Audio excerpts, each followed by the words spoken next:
ഇത് ബാംഗ്ലൂർ മടിവാളയിൽ ഒരു തിയേറ്ററാണ്. Malayali from India എന്ന സിനിമ കാണാനായിട്ട് എത്തിയതാണ് ഫ്രണ്ട്സിൻ്റെ ഒപ്പം. പക്ഷേ സിനിമയ്ക്ക് ടിക്കറ്റില്ല.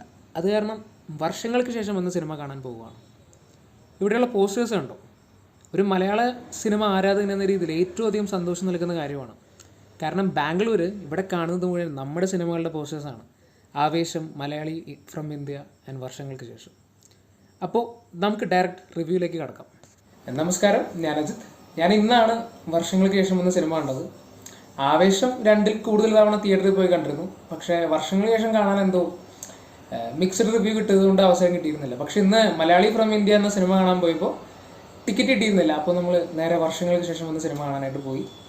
ഒരു വിനീത് ശ്രീനിവാസൻ്റെ ഒരു ഫാൻ എന്ന രീതിയിൽ എനിക്ക് തോന്നുന്നു എനിക്ക് ഒട്ടും സിനിമ വർക്കൗട്ടായില്ല. എനിക്ക് തികച്ചും ഒരു ഡിസപ്പോയിൻമെൻറ്റ് തന്നെയായിരുന്നു. ഞാൻ ലാസ്റ്റ് ഇറങ്ങിയിൽ തിയേറ്ററിലിരുന്ന് ഉറങ്ങിപ്പോയ ഒരേ ഒരു സിനിമ എന്ന് പറയുന്നത് കഴിഞ്ഞ 1-2 വർഷങ്ങളിൽ ബാന്ദ്ര എന്ന് പറഞ്ഞ സിനിമയായിരുന്നു ദിലീപേട്ടൻ്റെ. അതിനുശേഷം എനിക്ക് തോന്നുന്നു വർഷങ്ങൾക്ക് ശേഷമാണ്, സെക്കൻഡ് ഹാഫ് അല്ല പക്ഷേ ഫസ്റ്റ് ഹാഫ്. സെക്കൻഡ് ഹാഫ് വളരെ എൻഗേജിങ് ആയിരുന്നു, ഹൈലി എൻ്റർടൈനിങ് ആയിരുന്നു. അത് നിങ്ങൾക്ക് സിനിമ കണ്ടിട്ടുള്ളവർക്ക് കാരണം അറിയാം.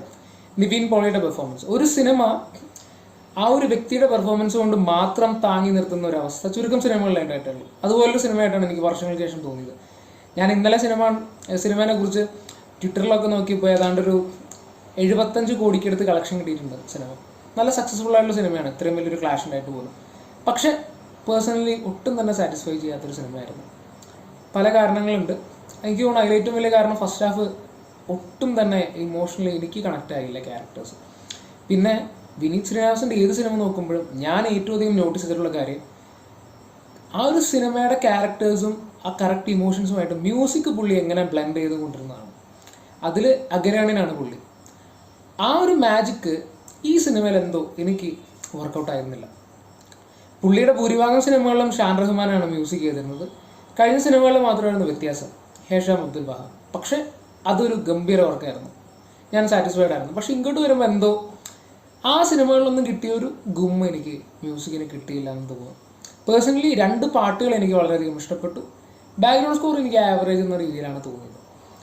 പിന്നെ എനിക്ക് കുറച്ച് മോശപ്പെട്ടായിട്ട് തോന്നിയത്, എനിക്ക് തോന്നുന്നു കല്യാണി പ്രിയദർശൻ്റെ ക്യാരക്ടറിൻ്റെ ആവശ്യം അവിടെ ഉണ്ടായിരുന്നില്ല എന്ന് തോന്നുന്നു. എന്തുകൊണ്ടാണ് ആ ക്യാരക്ടർ വെച്ചതെന്ന് എനിക്കറിയില്ല. അതുപോലെ തന്നെ ആദ്യത്തെ ഒരു പാട്ടുണ്ടല്ലോ, മധു പകരൂന്നി, ആ ഒരു പാട്ടിന് ശേഷം പ്രണവ് മോഹൻലാലിൻ്റെ പെർഫോമൻസ് അത്രയും നന്നായിട്ട് തോന്നിയിരുന്നില്ല. ആ പാട്ടിൽ ഗംഭീരമായിരുന്നു. പണ്ടത്തെ എവിടെയൊക്കെയോ നമ്മുടെ ലാലേട്ടൻ്റെ ഒരു റിസംബ്ലൻസ് ആ ഒരു ക്യാരക്ടറിൻ്റെ ഓരോ മൈന്യൂട്ട് എക്സ്പ്രഷനിലും ബോഡി മാനറിസത്തിലും എല്ലാത്തിലും കൊണ്ടുവരാനായിട്ട് സാധിച്ചിരുന്നു. എനിക്ക് സിനിമയിൽ ഞെട്ടിച്ച് കളഞ്ഞ പെർഫോമൻസ് ധ്യാൻ ശ്രീനിവാസൻ്റെ ആയിരുന്നു. ഗംഭീരമായിട്ടുള്ള പെർഫോമൻസ് ആയിരുന്നു. He is A very good actor. അതിനുശേഷം എനിക്ക് വളരെ ഇഷ്ടപ്പെട്ട 2 പെർഫോമൻസ് എന്ന് പറയുന്നത്, ഒന്ന് നിവിൻ പോളി, സെക്കൻഡ് സജു വർഗീസ്. രണ്ടുപേരും ഗംഭീരമായിട്ടുള്ള റോളായിരുന്നു. നിവിൻ പോളിനെ കുറിച്ച് നമ്മളൊന്നും പറയണ്ട. അത്രയും നേരം ഉറങ്ങിക്കിടന്ന തിയേറ്റർ, സത്യം പറഞ്ഞാൽ എൻ്റെ പുറകിൽ 2-3 പേര് ഉറങ്ങുന്നത് വളരെ വ്യക്തമായി കണ്ടിരുന്നു.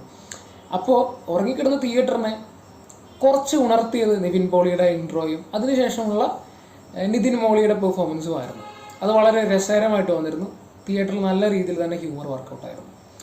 സിനിമ ആസ് എ ഹോൾ എനിക്ക് ഒരു വിനീത് ശ്രീനിവാസൻ്റെ ഒരു ഫാൻ എന്ന രീതിയിൽ ഞാൻ ഡിസപ്പോയിൻറ്റഡ് ആണ്, സാറ്റിസ്ഫൈഡ് അല്ല. ഒരു എക്സ്പെക്റ്റേഷൻ വെക്കാതെയാണ് പോയത്, മിക്സഡ് റിവ്യൂ കേട്ടിട്ട് തന്നെയാണ് പോയത്. എന്നാലും എന്തോ സിനിമ വർക്കൗട്ട് ആയിട്ടില്ല. അടുത്ത സിനിമ പുള്ളിയുടെ ഗംഭീരമാണെന്ന് പ്രതീക്ഷിക്കുന്നു. എനിക്ക് തോന്നുന്നു ചിലർക്ക് വർക്കൗട്ട് ആവാം, കുറേ പേർക്കെങ്കിലും വർക്കൗട്ട് ആയിട്ടുള്ള രീതിയിൽ അഭിപ്രായങ്ങൾ കേട്ടിരുന്നു. അടുത്ത സിനിമ ഗംഭീരമാണെന്ന് വിശ്വസിക്കുന്നു. അടുത്തൊരു സിനിമയുടെ റിവ്യൂ ആയിട്ട് കാണുന്നത് വരെ till then signing off, by.